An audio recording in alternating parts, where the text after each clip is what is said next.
Demonstration. We've got two rockets, and I think I've tried to explain that rockets don't push off the ground. Rockets actually push off of the fuel. Okay, so here is this thing, right? And we've got these two rockets, and I still believe that a lot of you think that this rocket can take off better than this one. This one's being launched from a pole that's 1,000 feet in the air. There's nothing below it, right? This one's got that, like, the ground to push on, yeah? Yeah? Okay, so what I've got here is I've got my F-14, and it actually generates, it actually generates about 1.6 newtons of thrust. Watch. Thrust on, thrust off. Thrust on, yeah? You see that? Okay, so what I'm going to do, and what I really will do, is I will take this and I will put it right behind it. And if it really does, because right now there's like not much to push off of, right? If you believe that it pushes off of stuff, right? Not much to push off of, is there? But if I put this right there, it's going to have that to push off of. So how much is it going to change? None. It's going to change none. A little, like from 1.8 to like 2 point something, or a lot. It's going to like double it. How many say it's not going to change at all? How many say it's going to change a little? How many say it's going to change a lot? It should matter a lot. Here we go.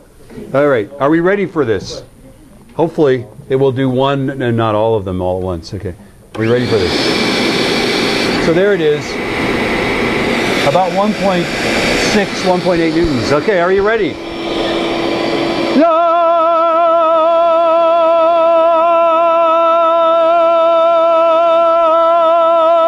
Is it changing at all?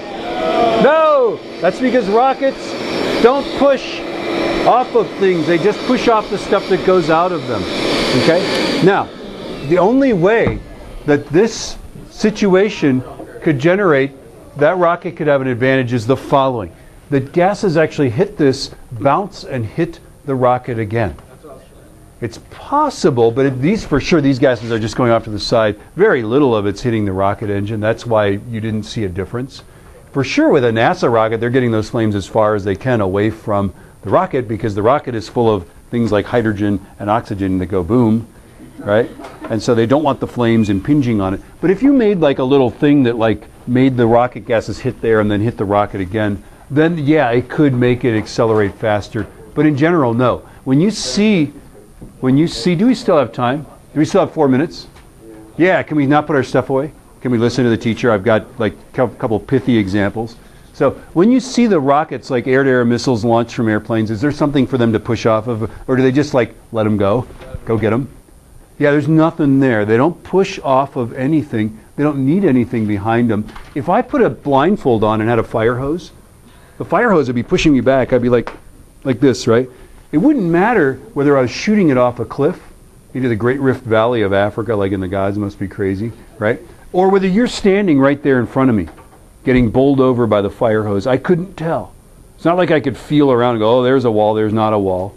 Okay, I wouldn't be able to feel. The force that I've got is the mass and the change in velocity of that water going that way is just exerting a force back on me. And it's not like I could push off the wall or something like that. It just doesn't work. It would have to hit the wall and then hit me again to get more force. Now, when you see aircraft carriers, when they take off, you see these little things like that. Is that to make the airplane take off faster?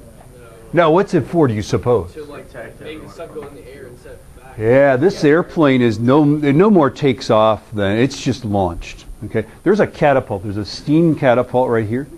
Tanner needs to pay attention. Yeah, he does. Okay, this is a steam catapult. You know those airplanes that you launch with a rubber band? Yeah. That's how aircraft take off of an aircraft carrier. They're launched. Okay, in order for them to not fall into the water once they reach airspeed from the catapult, they have to have their engines on full. So they get their engines up to full, but they're not moving. And that, Mach 2, Mach 3 air, white hot air is going backwards behind this, yes? If you walk behind that airplane, you can't see the air.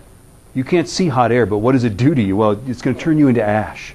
Right? It's going to incinerate you, honest to God, right? So that's what that is for, is to keep other aircraft and other things from getting destroyed by that jet blast. This airplane is just about to be launched, and that's all it is. It's just a safety thing. It's not... Yeah. So there it is, yeah. Anyway. Yeah, so the takeoff runway on an aircraft carrier is the shortest runway, right? But aircraft in general need more runway to take off than they do to land. Yes? Do we know this? Yeah. You have a question? Yeah. So I was watching Mythbusters. and they use like the fire hoses to lift the car. Uh-huh. But if things aren't pushing back, how does that work? Well, the fire hose exerts a force on you. Yeah? If you're standing there and I'm hitting you with a fire hose, that water just moving through the air is going to exert a force on you, right? So that you let it work no matter what. Yeah. Well, I don't know the question. I'll have to